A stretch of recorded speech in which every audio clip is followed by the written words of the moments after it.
I wrote them thinking like, why is this not available? And these should be available. And I also wrote the characters are all inspired by women in the game because I thought, how fun would that be if you're at home and you're reading a book and all of a sudden there's a young girl named Haley, and then the kid can say, oh, who's Haley?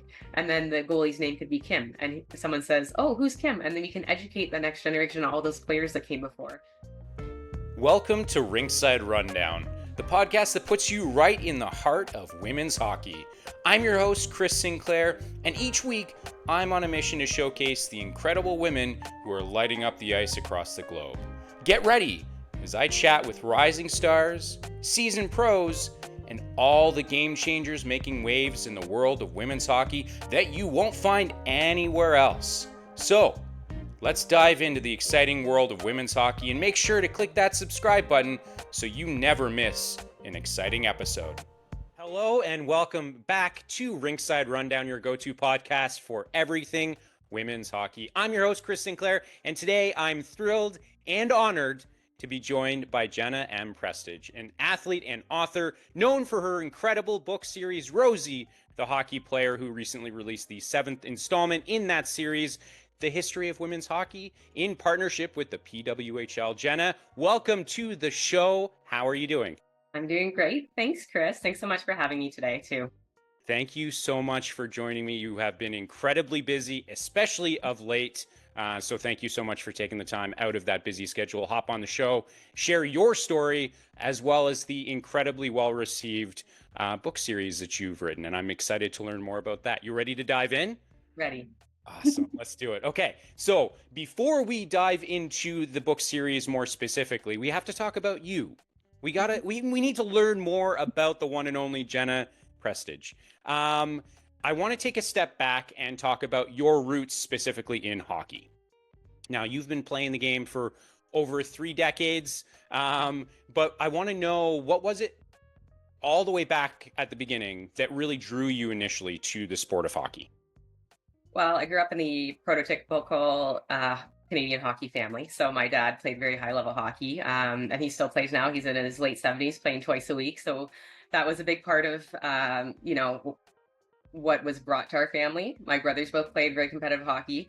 I grew up figure skating. So until about the age of 8 or 9, it wasn't really an option for me to play hockey. And I hadn't really thought about it. I would just play with my brothers on the rink or in the pond, and then play, mini sticks in the basement. I was always the goalie, someone that they just need to fill in the net. And then one day my dad mentioned to me how there's a girls only hockey team that started in town, in my hometown of Owen Sound, Ontario. And would I be interested in playing? And before that, I never really thought of it as an option. I just thought, I wanted to do a winter activity. They suggested figure skating. And so I had the dresses, I had the skates, I had the toe picks, and I was doing it and I loved it. But when he said that day, I was, in my mind, hung up my figure skates and I never put them on again. I think that was the last time. From that day forward, I was a hockey player, and I started that season and I never looked back. And when I first began, I played on the only girls hockey team. So it was U19 and I joined at 9. So I was playing with girls that were 15, 16, 17 years old. So that was in itself quite the interesting dynamic to navigate. And there's a lot of positives and negatives from seeing that. Now that I'm a mother and I have kids, I'm thinking, like, how could I have played at that age with like people who could drive, But, those women were so incredibly patient with us and worked with us and spread the love of the game. So I just came back and wanted more and more and more and got better and played all my minor hockey in Owen Sound. And so that brings up a really great question. And I love that you really challenged yourself. That's a huge step. As you mentioned, you're, 9 years old playing with, girls who are, 7, 8 years older than you, something kind of in that kind of range there. Could you talk a little bit more about how important it was maybe for your dad to have helped you to make that transition, but also what were those obstacles? What were those challenges, and how did it feel to overcome those? Yeah, so I think having my dad's support initially was so important. I wouldn't have thought about it without him mentioning it. I definitely grew up in the time where hockey was seen more of a boys' sport. We're talking like early, mid 1990s. Even having a girls' team in town was a big deal. I mean, we just had our 30th anniversary here of girls' hockey, and that's a big moment to celebrate. But it takes someone just providing you an opportunity sometimes, and I think that's still the case with sports sometimes for girls. Someone just bringing attention to something, and I mean, I admire my dad so much, and I wanted to do what my brothers were doing. You know, being the youngest of with two older brothers, I just wanted to follow in their footsteps, and I think that's a very typical story of women's hockey players from my time, or even like when you have the PWHL players on, and a lot of them are, "Oh, I just wanted to keep up with my brothers," and that's exactly it. And then it was how could I be as good at that as them, or how could I excel at the women's side of the sport, you know? So my dad just bringing that as an option was so important to me, and it changed my life. I don't think I would be who I am. I know I wouldn't be who I am now without hockey. It has just defined so much of my life. Uh, yeah, and I would say some of the challenges growing up playing hockey, for example, and being on the girls' side, I've reflected through this, through this Rosie the Hockey Player story, and I'm like, what do I want girls to take away from that? I always felt like I was never good enough, or that I wasn't always taken seriously as an athlete at that time. So I think girls have so many different options, and you're supported as just being a hockey player, not necessarily a girls hockey player. But when I was growing up playing, it was definitely like, you weren't just a hockey player, you're a girls hockey player. You didn't skate as fast, you didn't shoot as hard. You know, the game just wasn't the same. That's what we were told over and over again. The game wasn't the same. And it wasn't until I got to my late teens where I really start to see that shift happening, where I was making high level teams and I was being taken a lot more seriously. So those are some of the challenges that I had to overcome, I think, and also playing in such a wide variety of skill and talents on a team like that, a U19 team. As registration numbers grew, then teams grew. So then you'd have like a 5-year age span, but you'd still have talent from people who, like myself, who had played and was really working hard to improve my game. And I had brothers that I was on the ice with, challenging myself, and then people who had just started hockey. So you're going in and you're seeing what kind of skill level you have, and then what level you're going to compete at. Are you going to compete at B, or are you going to compete at C level hockey? So that was also challenging because, if you're a really driven athlete, and you're not always aligned with maybe the same values on that. So you're just trying to find your way through that. So those are some of the challenges that I found growing up, that I know that girls have a lot more options now. Like my hometown now has 14 hockey teams for girls in minor hockey. So I'm like, you can decide what kind of athlete are you? Are you playing for fun? Are you going to play for really competitive hockey? There's so many different options now. So I have so many questions in regards to that, but one that I don't want to forget to ask you is, especially as someone who's seen the evolution firsthand of women's hockey, especially in your hometown, what does it mean to you to see that growth and to see, as you mentioned, it's now not just, oh, you're a girls hockey player, it's you're a hockey player first. How does that make you feel, that growth?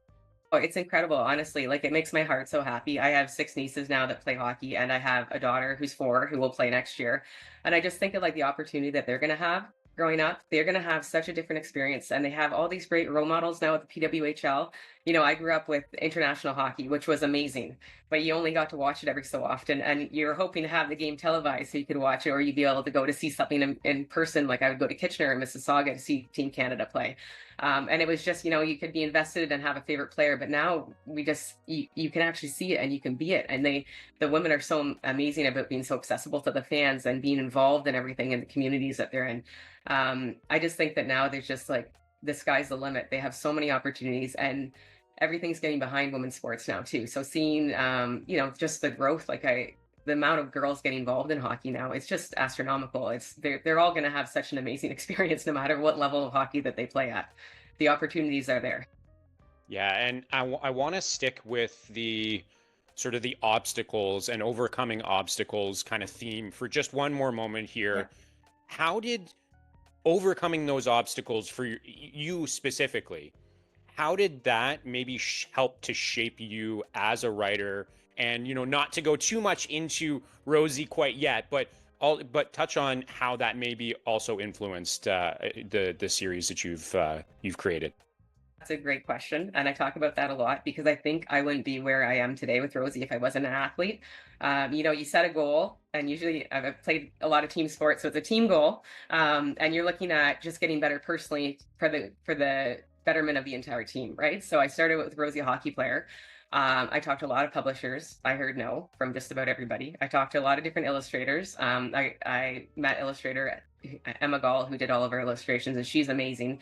And she was the only one who was really at first interested in the project. I just felt like it was very much a reminder of being an athlete in women's sports. Like you're working and working and working, and I just kept hitting all these ceilings, sort of, and I just couldn't seem to rise through them. And then finally I get someone on board, and we're going to do the series together, and we both see the value in it. And I'm still working to try and get to my goals. And then I talked to the PWHL about book 7, which I won't get too much into until later in the podcast. But to have someone like that, like the league, see the value in it, where I have heard so much no, it was just it reminded me of being a young athlete, where you just need one person to take interest, to say, yeah, you've got this or you've got that, and you can take it to the next level. Because I think it takes a lot of determination and really resilience when you're an athlete. You really have to work hard, and you have to be strong on your goals and know what you can achieve. And that just aligns so much with the Rosie the Hockey Player. And that's one of the many reasons why your story is so fascinating, because there's so much overlap between you as an athlete and you as an author. And I want to talk a little bit more about the author side of your life. And I guess this kind of may go hand in hand a little bit here as well, but did you always envision yourself as a writer, or was this one of those things, or as an author rather, or was this one of those things that just kind of happened? It's a great question. It all makes sense now, but looking back when I was a kid and I was in school or even in university, like I loved writing papers, I loved writing stories, I loved anything to do with literature. Those were always the highlights of always the best marks, when I actually could sit down and formulate my thoughts and write whatever it was, creative writing, or write a paper on a history project or anything. And then, you get into real life, and different priorities take over. And then it took so I have 3 kids, 7 and under. It took my second child, I was going on maternity leave, and I thought to myself, I'm like, there's never a better time, although there is a better time, because I had not much time to myself, but to actually carve out some time in my day to start writing. So I used nap times to start writing children's stories for my kids. And it was like every nap time I would be like, I'm going to leave everything, all the other house duties. This is something I really want to do. And I'm going to sit down and I'm going to write some stories for the kids. And then that carried on for a while. And then, I'm halfway through a memoir that I'd like to get back to on, my husband and I did a trip around the world for our honeymoon. So we backpacked for 6 months, and we went to 24 different countries. And that is something that I would really like to share. So I started into that. And then the inspiration came from Rosie the Hockey Player. And I stopped and I switched gears, and I started writing stories that I thought were very important for my daughter at the time. Her name's Ellie Rose, hence Rosie the Hockey Player. And that has just sort of taken over things now since then. And it does really make sense to me now, all these different steps in my life. There's always been this overlying thing of being an athlete and an advocate for women and girls in sports. And the fact that I'm doing this now really does make sense with all the different chapters I've lived in my life. And especially because this wasn't necessarily something where you said, I have to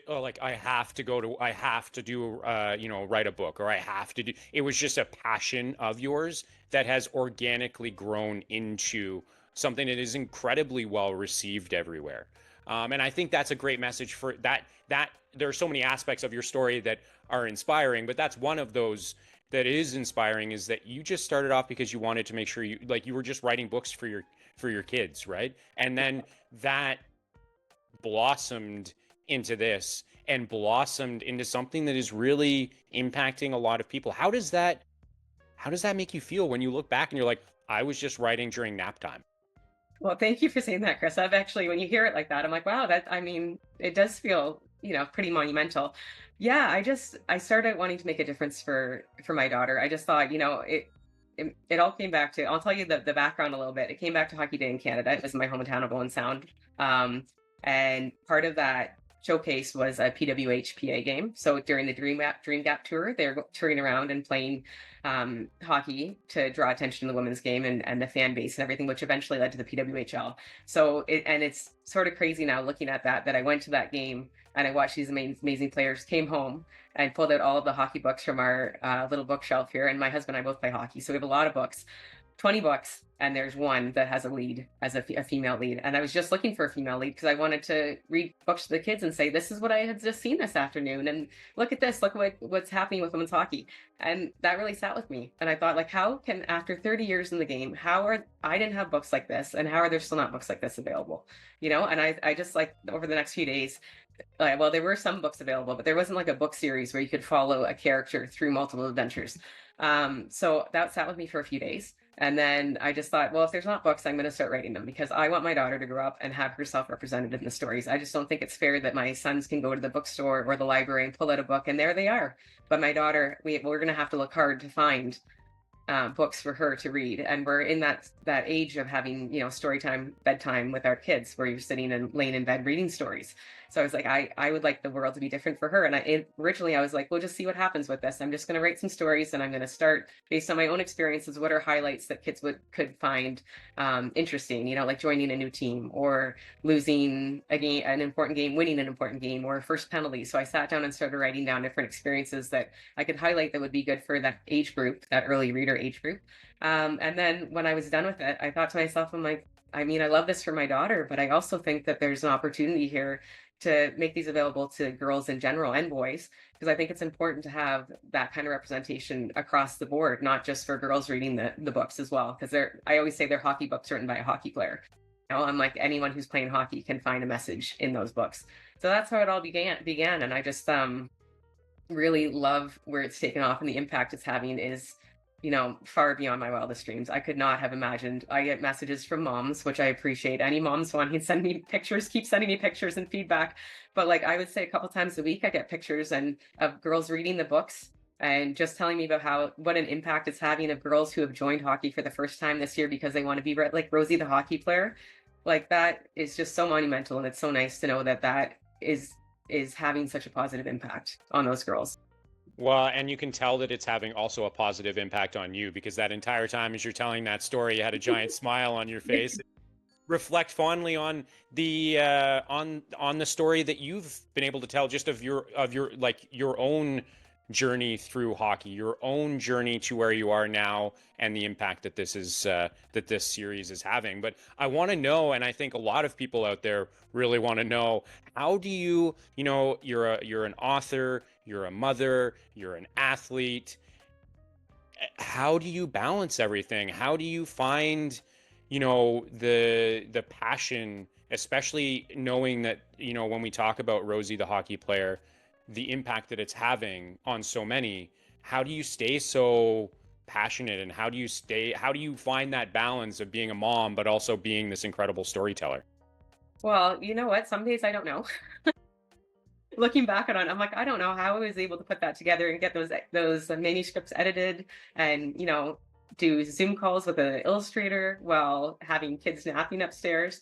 I don't know, but I think it all comes back to being an athlete, to tell you the truth. Like, having such a structured life where you're like, okay, I have practice at this time, or I have a game at this time, and you have to fit in other things. Like being a varsity athlete, for example, it was great training for that, knowing your schedule and what you had to achieve, when you were in the gym, when you were on the field or in the rink or whatever athletics that you're doing. I think that really helped me, have that kind of structure in my life, to be like, okay, I'm going to dedicate some time to this. This is a dream of mine. I'm going to push it forward, because that's what we do. You work really hard as an athlete to get to your goal. And sometimes those goals just keep climbing. And that's sort of what's happened with Rosie the Hockey Player. It's just a constant goal that seems to be moving forward and forward and forward. And it's taken a lot of work to get here, but my goodness, it's been so rewarding. Again, said with a giant smile on her face. You'd mentioned earlier about the memoir that you want to write, which involved the fact that you had an opportunity, you and your husband, to travel, to backpack. How do you think those experiences, different cultures, different perspectives, help to shape the way that you approach storytelling just in general, but also storytelling more specifically with this Rosie the Hockey Player series?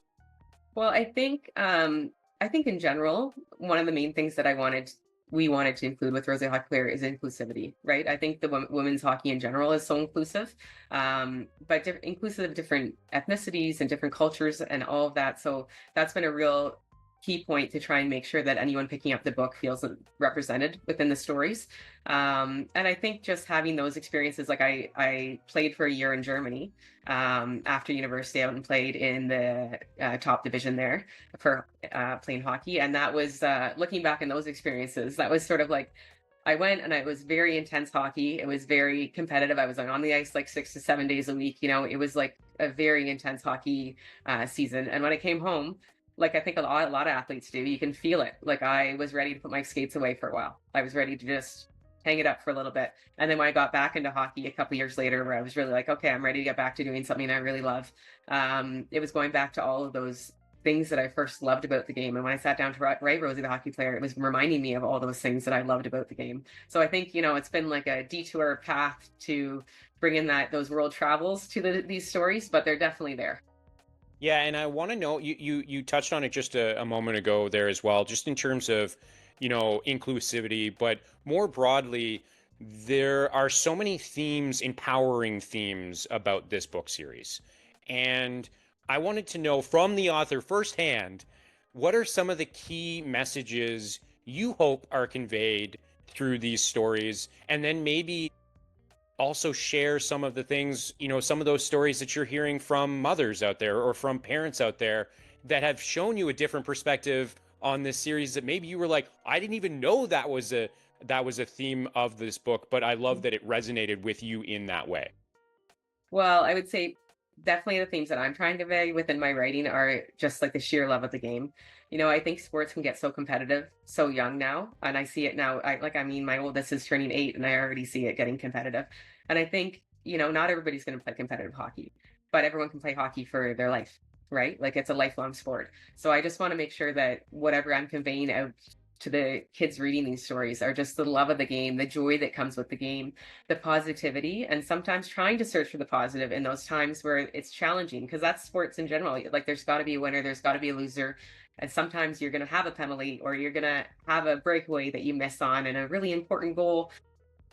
But there's always like a silver lining. You can always improve on those lessons that come from sport. So those are my main things that I've tried to convey. And I think I'm quite a positive person in general, and I've always been like that in sports. So I've always been like leaders on my teams, whatever teams. Like I played very competitive field lacrosse, so between lacrosse and hockey, I've always been looked to as a leader. And I think that positivity comes down to a big reason why. So it's nice to be able to pass that on and feel like I'm passing on those great messages to the kids coming behind in the next generation.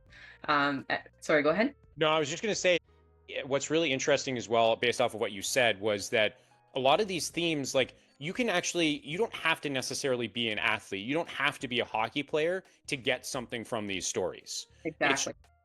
These are really important life lessons. Sure, we can talk about a penalty. We can talk about, the struggles or the great things about being an athlete, but there are still a lot of really incredible messages that come from that, and themes just about life. And that's when one of the things that I think really resonates with people broadly about this series is just, it's life. Let's try to find the positives. We don't need to look. There are already so many negatives out there. Let's look at the positives. Exactly. And you're asking about from the parents and the kids, and that's one thing. Like I will go do author visits, and I'll say like that I usually read the first book. That's one that I read a lot, because it resonates with anybody. It's about joining a new team. So I can say like, who here has joined a new hockey team? Who has joined a new sport? Who has joined a new club? Who has joined a new class at school? When have you been the new person where you haven't known anyone and you had to go out into the world and be the new person? And everybody can resonate with that messaging. So then you can draw in kids where maybe they're not hockey players, but they can have that a meaning come back from this story. If you're, whatever it is, sport or music or whatever you love, if you still want that in your life, you're going to find yourself in a moment where you're going to be the new person. And you have to remember why you love the things that you love and why they're a part of you. So that's sort of the messaging that comes with some of those stories. But the feedback from definitely the moms has been like honestly so heartwarming. Like I can't even begin to tell you the impact. Like when I set out down this journey, I was like, if I can have an impact on one girl reading this story and knowing that she sees herself represented in something that I never had growing up, then this is going to be a slam dunk. I'm going to feel so happy to just have the impact on one person. And just hearing over and over again the impact it's having on so many girls in the game, it's so heartwarming. Like it's it blows me away, honestly, and it means so much to me. Well, and I think when we talk about, we talked a little bit about the PWHL earlier, and talking about, let's talk about an impact, right? The Mhm. PWHL, you had the opportunity to partner with the PWHL to release the latest book in the series, The History of Women's Hockey, and you did so during Women's Empowerment Month. Mhm. This collaboration, you shared so much before even this collaboration with the PWHL. You've shared so much about the impact clearly that this story, this series has had on you, but also the readers out there, the parents, the kids, the young girls who are now feeling more inspired than ever to achieve their dreams. What does it mean to you to have this opportunity to partner with the PWHL, what they're doing for representation, inclusion, all of those things that are so clearly evident in you as well as in this series? I can't even tell you. It means the world. It is just a dream come true. I mean, I wrote the history of women's hockey after the inaugural puck drop of the PWHL. So I was sitting at home. I had it on TV. I had my kids there, and I had tears in my eyes. I remember seeing. It will be forever be in my memory seeing Jana Hefford with the puck with Billie Jean King, and you can see the emotion in their eyes and the excitement all around.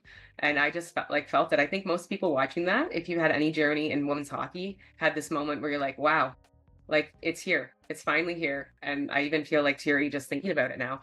Um, so I just thought, there's got to be a way to educate the youngest fans of the PWHL and the Rosie readers on how this all came to be. I think it's really important to just remember how far it's come, and the pioneers of the game that never got an opportunity to play in anything like this. That pushed the game forward just to get to that next level. I think of like all the women I know that play hockey and just those baby steps it took over a lot of years to get to this moment. So it really made me reflect on how I could tell that story to the youngest generation here. That's the Rosie readers.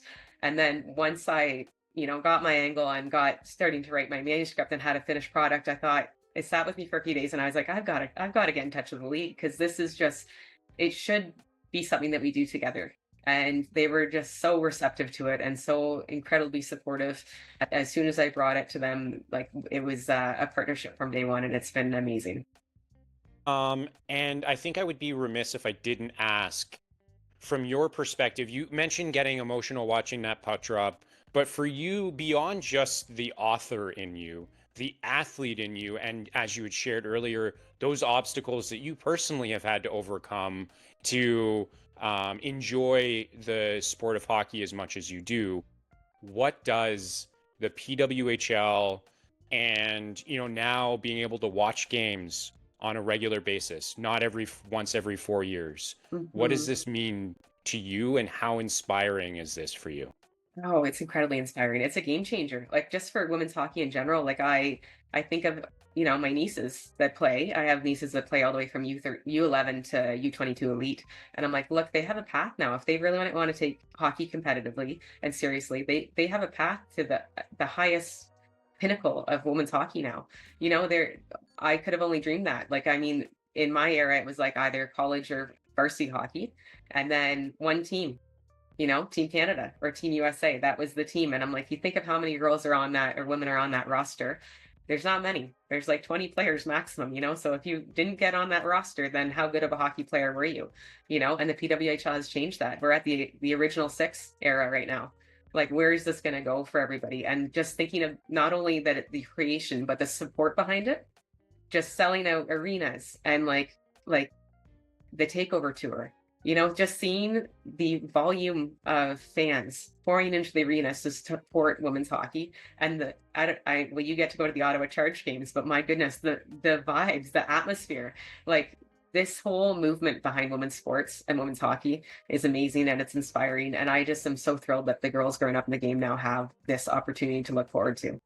Well, and like you said, it's great because now they don't like up until now or up until prior to last season, like you said, there were really only two options. You either play in Europe or you work full time and then you try to, you try out for the national program, whether, like you said, that's in the US or Canada, wherever it may be. And now there's a professional league with with six teams, which will expand and Hmm. continue to expand. It is, like you said, like there is no better time to be a fan of women's sports in general. But right Hmm. now, obviously, in this conversation, Yeah. a fan of women's hockey. Definitely. And it's so nice to see, like, it took some financial investment, obviously, into women's sports, but the calendar year turned over in 2024, and it's like there's no looking back now. So the Yeah, PWHL, what a great, showcase of what is available for women's sports now, or WNBA, like any of these leagues that are leading the way, just showing if you put money behind a sport, the fans will come if it's more accessible, right? yeah, Yeah. absolutely. Yeah. That's all it was. That's all it took was just making it more accessible. Um, I want to shift gears a little bit here and speak more specifically about the latest installment of the Rosie the Hockey Player series. And as we've mentioned, it's the history of women's hockey.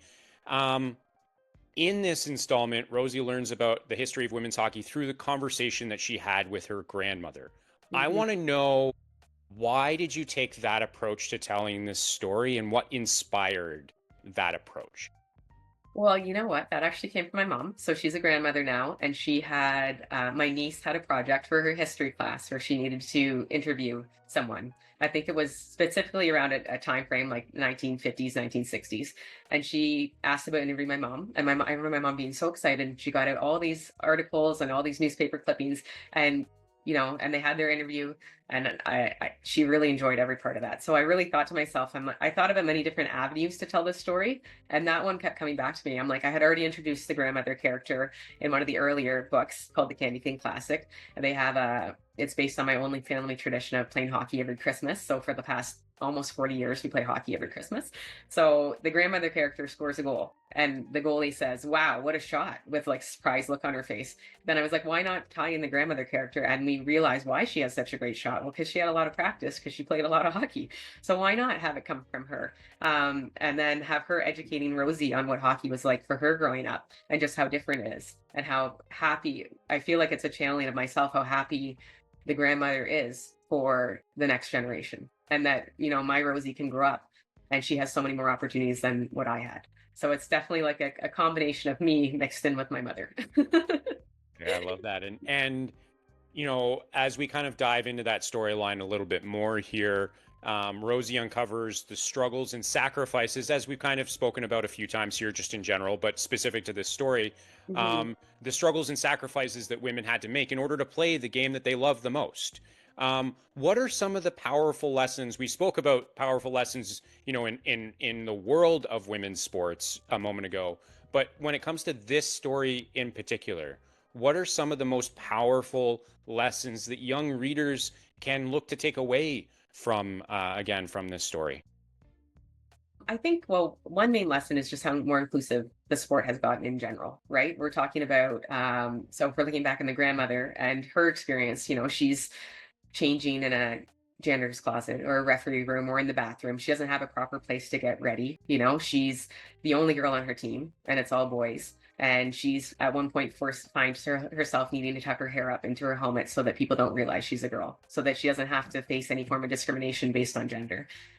Just thinking back to those lessons and how hard it was to be a girl paving the way then, playing boys hockey, and what a different experience that was. So I think the lessons I think for everybody is just to take away how far the game has come. And I know this is a children's book, but I've had so many women read it. And I think if you had anything to do with women's hockey, like there's a moment in there where it's quite an emotional moment. And I think anybody, no matter what age they are, will have a moment where they reflect on their own experience and reflect on just how far the game has come for all of us to enjoy now, thanks to the PWHL, thanks to actually having this league where now we see all of those journeys and all of those moments were part of history, and now we don't have to worry about those anymore. Now we can say, like, this is the real deal. We have a league, we have a space for girls to go and play, and they don't ever have to experience anything like that those trailblazers had to do.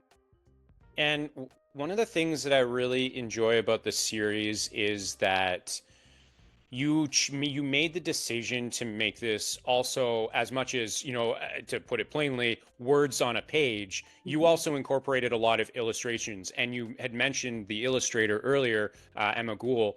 Um, why was it so important to you to also integrate the visual aspect of the storytelling in order to progress this series? Well, I think it's incredibly important. I at one point was talking to a publisher and they were thinking this should be more of a chapter book series. And I thought about it for a few days and I thought, like, I mean, I could put the stories together. It could become a chapter book, but the big but, don't we want girls to see themselves represented? So where would the photos be of that? Where would the pictures be of that? I'm like, I didn't ever see a hockey helmet with a ponytail coming out of it, And I'm like, I know how important that is. That I would have loved to see that, and I want those little girls reading the book series and the boys to see that. So it really came back, and I sat with it a few days, and I was like, no, it has to be an illustrated book. It has to be relatable, and it has to be something that the girls can see themselves on the pages of the book. So, and Emma, she is so talented. She brought my words to life better than I could ever have imagined. She has just taken the Rosie characters and the Rosie family and the Rosie world and just made it so incredibly enchanting and wonderful. And I'm so thrilled that I got to work with her on this. Well, and I want to, kind of take what this experience has meant for you and your readers as well and look forward, the next generations. And I want to talk about, we've spoken about the PWHL and the increasing opportunities for players, especially women, obviously, in order to be able to play the game that they love the most. I want to know from you, especially now that you have more than just a filter of, or a lens rather, of, athlete. You have the author, you have the mother, you have all of these different lenses that you can view the world, the sports world through. What excites you most about the future of women's hockey? Oh, I think, well, like I already sort of mentioned, I think just the sky's the limit now. I think there's just so many more opportunities for girls now playing the game. And I think, so from the mother's standpoint, looking at my daughter, I'm like, my goodness, she's going to have all the opportunities in the world if she decides to pursue hockey. Whatever sport she decides to pursue, there's going to be so much more backing and so much more interest in that sport. And she's not just going to be labeled as an athlete based on gender, like I was. Like everything is just going to be such a different world for her, and I'm so incredibly grateful for that. And for my boys, I think I'm so happy they're going to grow up in a more inclusive and space, especially with equity in sport. We take them to the Scepters games, and they've got the signs, and they're cheering. They don't think anything that they're watching women's hockey. They're watching hockey. They have favorite players. They're invested in the game. And I think from a mother's standpoint, that is just so amazing to see that, because I've been an advocate for women and girls in sports since I started playing, trying to be taken seriously as an athlete. And now I'm at the point where my kids get to grow up in such a different world than I did. And that is so refreshing and so wonderful. And I feel like we're getting somewhere here. Like this is what I've been waiting for so long. So it's nice to share that with my kids. I just really think for the sport in general, the sky's the limit, honestly. Like these girls are just going to have so many opportunities, and it's just such an exciting time. And I want to, just before we wrap up today, I want to ask a couple more questions about media and storytelling, just kind of more specifically here, especially myself being involved in that space as well. Let's start off with, and maybe this is an easy answer that will open up other dialogue as well, but for you, when you think of the media, you think of literature, what role does that play in in this growing space that is women in sports, women's hockey, and how do you see it benefiting things positively? Well, that's a great question. And someone like you hosting a podcast like this, drawing attention to women's sports and women's hockey is part of it. Even like the hockey news, I have been an avid hockey news reader for a long time, and then I saw this section appear that was women's hockey. When before the PWHL, you'd see a little bit about international hockey, but now there is a section in every hockey news, and making that space for the women's game and making that space in the media to talk about women's sports and make it more available and more accessible to everybody grows the fan base. like even the phenomenon happening with Caitlin Clark in the WNBA, like just having the media reflect the interest of the fans, right? And making it more accessible and putting the games on TV, and actually having us all be able to turn on the TV and see the sports and choose if we want to watch it, whichever most people do, is making it available to us. The media has definitely got behind the movement behind women's sports, and it is being seen and heard, and it's amazing. Okay, I want to end with this question. When you think, no pressure, but when you are part of a really groundbreaking movement. You are one of the leaders when it comes to storytelling.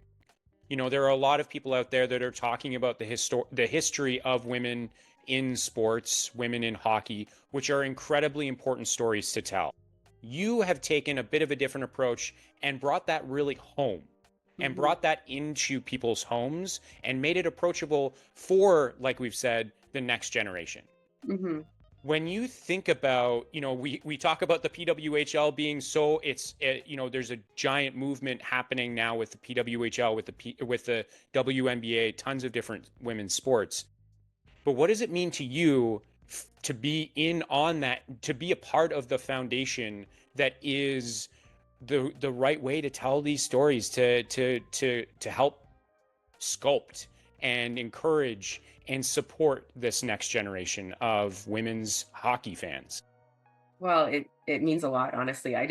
You're just working towards a goal, and you don't really think, like, I wrote these before the PWHL. I wrote these before 2024 when everyone started getting interested in women's sports and we got a bigger platform. I wrote them thinking, like, why is this not available? And these should be available. And I also wrote the characters are all inspired by women in the game, because I thought, how fun would that be if you're at home and you're reading a book and all of a sudden there's a young girl named Haley, and then the kid can say, oh, who's Haley? And then the goalie's name could be Kim, and someone says, oh, who's Kim? And then you can educate the next generation on all those players that came before. And then all of a sudden we're in this moment now where there's this platform that's available where you can see the players, you can pick out your favorite players, and you can find, on Instagram and everything. They're so accessible. They let you into their lives, all these wonderful players at the PWHL. So it's a totally different experience now. But when I wrote them, we didn't have that. So I'm just trying my best to educate anyone interested in women's hockey, and especially the girls in the game, about, all those different stories that come through playing the game, and the joy of the game and the love of the game, and remind them about all the wonderful things, because sometimes, like I said, it can get a little bit too competitive too quickly and too early. And I just want to remind them all about how wonderful the game is, and it's a lifelong game. So it's nice to be part of that movement, and spreading that positivity and joy of the game. I mean, it's brought so much to my life. I would not be the same person without the love of hockey. And I'm just so grateful that I've got to be on this journey of, the the growth of women's sports. Well, I am grateful for the opportunity to have been able to sit down with you, learn more about you, learn more about the inspiration that is or was Rosie the Hockey Player, and the impact that's having on so many everywhere.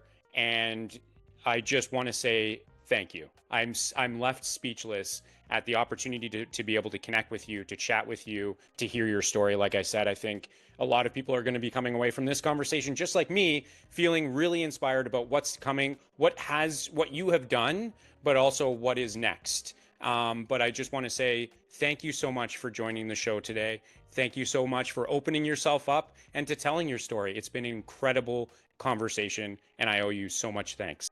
Well, thank you so much for having me, Chris. This has been lovely. I really appreciate you providing a platform to spread more positivity and interest in women's sports and women's hockey. So thank you, Chris. Of course. And if you enjoyed this conversation, don't forget to subscribe, leave a review, and share it with your fellow hockey fans. It really does help us grow and bring you more incredible stories just like this one from around the world of women's hockey. Thanks so much for tuning in, and I'll catch you next time on Rinkside Rundown.